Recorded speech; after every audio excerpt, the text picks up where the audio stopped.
Hey y'all, it's Riley again. Excuse the background noises. My dog is kind of being all excited about nothing right now. Coming off of my last video, I'm still feeling a little under the weather.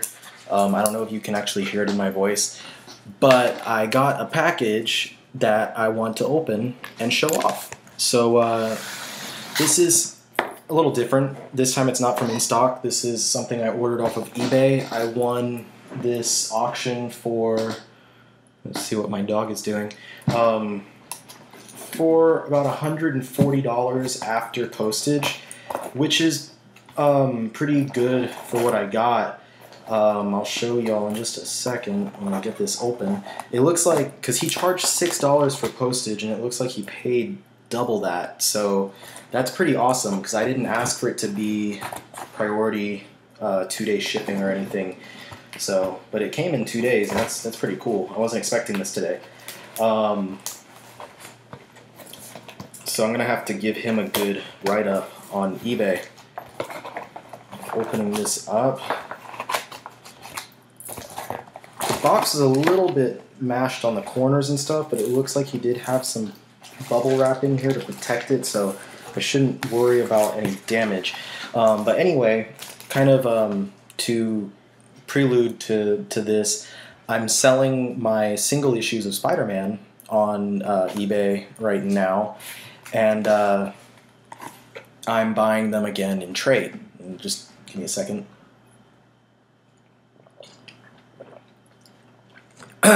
So the singles that I have from $5.89 through $700, I'm trying to sell all those, and I sold the Dan Slott stuff from $648 through $700, and that pretty much paid for these. But these collections that I bought don't collect those issues at all. It was just, I just so happened to find this lot on eBay, and I was like, you know what, I'm going to have to move on this because this is a really good deal that I can't pass up. And that is 19 paperback volumes of Amazing Spider-Man. It's an almost complete run from the beginning of Brand New Day to right before Dan Slott took over, so it's got the origin of the species. The only two books that are missing here are 24/7 and One Moment in Time. And I'm not too concerned with those because they're pretty easy to get. 19 paperback volumes. I paid roughly, what I won this for was roughly $7 a volume. So $7 a volume for all of this is really, really good. And I won just a bit more than on the stuff that I was selling than what I wound up paying for all these. So looks like Riley came out on top this time. And I still have more stuff to sell, so that's pretty cool. So just take a quick look at each of these books, and I'm gonna say which ones I've actually read, because like I said, I had a lot of those in singles, and which ones I haven't, and where there's a missing book. So Brand New Day Volume 1, I actually already own this one, but as most people know, Brand New Day wasn't really that great, and I wasn't really tempted to keep going with the volumes, and I just kind of let it slip and never kept buying them. But now I have Volume 2 and Volume 3. So as some of y'all might know, and some of y'all might not know, Amazing Spider-Man, starting from issue 646, after J. Michael Straczynski left the series, started to have, it was, 3 times a month it was published by a creative team called the Spidey Brain Trust, consisting of a bunch of different writers. So it had Dan Slott, who of course would go on to take over the series, Mark Guggenheim, Bob Gale did a few issues, Zeb Wells, Christos, or not Christos, that's Bob Gale again, Christos Gage, I know, did some stuff eventually. And then you'd get like Mark Waid came in, Fred Ben Lente did a few, Joe Kelly did some stuff. So a bunch of different writers, they called themselves the Spidey Brain Trust, all came together, and so they basically wrote the series on and off, switching creative teams for about 100 issues. So it led to some cool stuff, a lot of stuff that I haven't read, and I'll get to that. But anyway, next volume is Kraven's First Hunt. This one with Dan Slott and Guggenheim. Mark Guggenheim did the writing on this one. I'm pretty excited about reading this one finally because it leads into one of the later stories. It introduces a character, at least I believe she's introduced here. So that's pretty exciting. This is one that I'm really excited for that I haven't read yet, and I'm really surprised that I still haven't read it.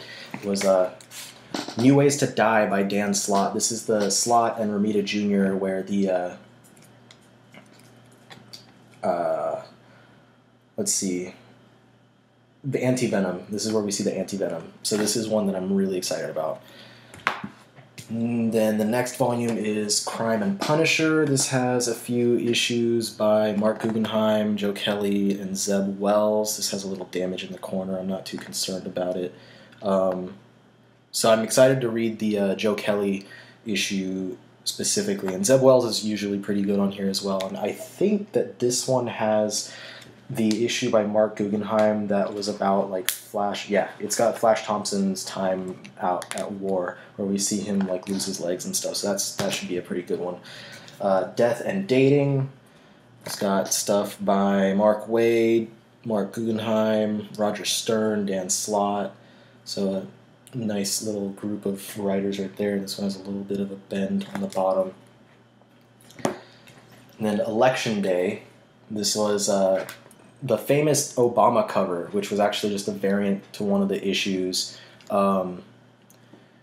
written by Mark Guggenheim with art by John Romita Jr. We have stuff about Menace in here. And then that's the last of the collections that I didn't read. And then here's where we're missing 24/7. And then there's American Sun by Joe Kelly. This was a pretty awesome arc. This was the tie-in to the Dark Reign. So we see Norman Osborn, and there's the Dark Avengers are there and stuff. This was a good one. I really enjoyed that one. Died in Your Arms Tonight. There's a little more damage in the corner. It looks like the box got bumped and some of the books got damaged in the corner. It's not too bad. I'm not too concerned about it. It'll probably flatten out when I put it in the shelf. Anyway, this one is from issue 600, the anniversary issue. This one's really cool because this is where you see Dr. Octopus the first time that he's not able to use any of his limbs, and he now has 8 tentacles. And this kind of leads forward into Slott's run. It is a Dan Slott written story, and it leads forth into Slott's run, and it gives us, basically what becomes Superior Spider-Man with him. He's dying and he's trying to get into a new body and all that. I recommend that story. It was a good issue. Redheaded Stranger, some stuff with Mary Jane, written by Van Lente, Ryan Reed. I thought there was some Mark Waid. I guess not. This was a pretty good one. It's, if I remember correctly, had a Scorpion in there. Return of the Black Cat. This one I want to highlight is actually really expensive online. So I was really excited to win this because this volume in particular, along with one of the others that I'll pull out in just a minute, actually goes for $30 on the secondhand market, which kind of stinks. It's like a $20 cover price volume, and it going for 30 or more is kind of ridiculous.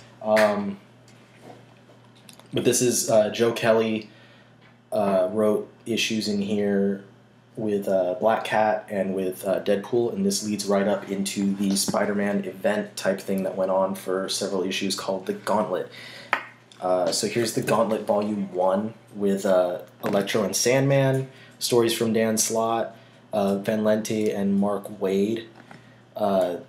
This was really cool. I really enjoyed when they started the Gauntlet stuff. That storyline was awesome. And then Gauntlet Volume 2 is Rhino and Mysterio. Here's the other one that's actually pretty hard to get on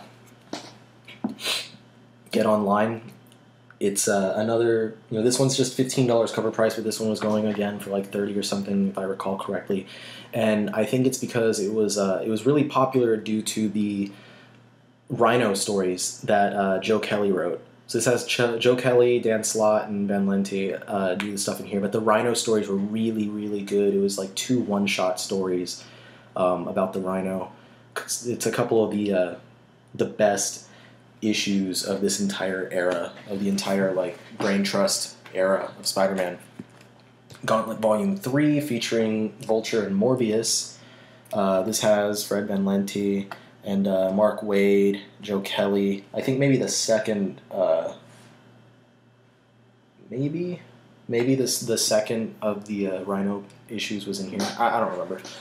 More good stuff from there. The Juggernaut issue, wasn't crazy about this one. It was just a 3-issue or 4-issue arc, or this 3-issue arc by Roger Stern dealing with the Juggernaut. It wasn't that great. It's also got a single-issue story by Ben Lenti about the female Scorpion, and then it's reprinting the 229 to 230, Roger Stern's, Nothing Can Stop the Juggernaut, or whatever it was, which I already have in the Stern Omnibus, so I'm not too concerned about that. And then the last volume of the Gauntlet was The Lizard by Zeb Wells. This was a really, really cool story. Shed was a really good Lizard story. I really enjoyed that one. And just a fun fact, I remember when I was buying the single issues for this story arc, 2 of the issues shipped on the same week, and it was the first time that I'd experienced like 2 issues of the same book coming out on the same week. And then the Gauntlet, of course, led into the Grim Hunt, which had the return of Kraven the Hunter, written by Joe Kelly, and it also has some like backup stories from various different writers and artists and stuff. So there was a lot of cool stuff in this arc. It was a really nice culmination to the whole Gauntlet storyline. And then after this is One Moment in Time, which is one of the 2 volumes that did not come in this lot. Basically, that was the follow-up to One More Day, where everything changed, and the big, like, Peter gives up his marriage to Mephisto so that he can save Aunt May. And this is like the follow-up to that, where it kind of shows what really happened. So it's the Joe Quesada story. It was really meh. It wasn't. A lot of people really hated it because they're like, it has to do with One More Day, and One More Day is evil. And I didn't really care. Like, One More Day wasn't great, but whatever. It was really meh. I'm gonna buy it eventually, in paperback pretty soon now. Actually, I say eventually, like it's gonna happen way down the line. But I'm a completionist, so I need to kind of have all of it. So I'll wind up buying that and keeping it in here. It did have some good artwork, though. I'll say there's a lot of good artwork in there. And then the final volume here is Origin of the Species, which was just the last little storyline that we saw before Dan Slott took over. And if I remember correctly, it's, written by Mark Waid with Paul Azaceta, whatever, who's currently doing the book Outcast at Image with Robert Kirkman. So this kind of gave us some stuff with the Goblins and Harry Osborn and all that good stuff, and it was a pretty good story to kind of end the era of Spider-Man. And then of course after this is Big Time by Dan Slott. So that's everything, all 19 paperbacks, so I'm going to stick those on the shelf. And then I've got, let's see, 1, 2, 3, 4, 5, 6, 7 books out of these that I need to read. So I better get on that. But yeah, first haul for September. My dog's messing with some bubble wrap on the floor. Anyway, first haul for September is my eBay stuff, and like I said, I was selling some things on eBay, and I will be selling more things on eBay, so you can count on me having a couple more hauls. I'm actually going to be ordering a couple things pretty soon now, so look out for that. As I mentioned in my last video, I will get around to making another Omnibus of the Week very soon, as soon as I feel confident in my voice being healed up and my throat not being all mucusy from my stupid sickness, I will get that done. There were a lot of really awesome, really nice comments on my last video. I really appreciated that. It was really cool of you guys to, you guys and gals, to kind of give me a, you know, positive feedback about my taking time off from stuff. As always, you can check out the Tumblr, theomnibuscollector.tumblr.com, where I'm going to be writing stuff even when I'm not making videos. I'm always answering questions from readers and viewers best I can. It's mostly just me speculating or giving opinions on stuff, but ask me whatever you want. I really don't care. I'll answer it best I can because I appreciate all of it. What else? Nothing really, I guess. I just gotta get to work pretty soon.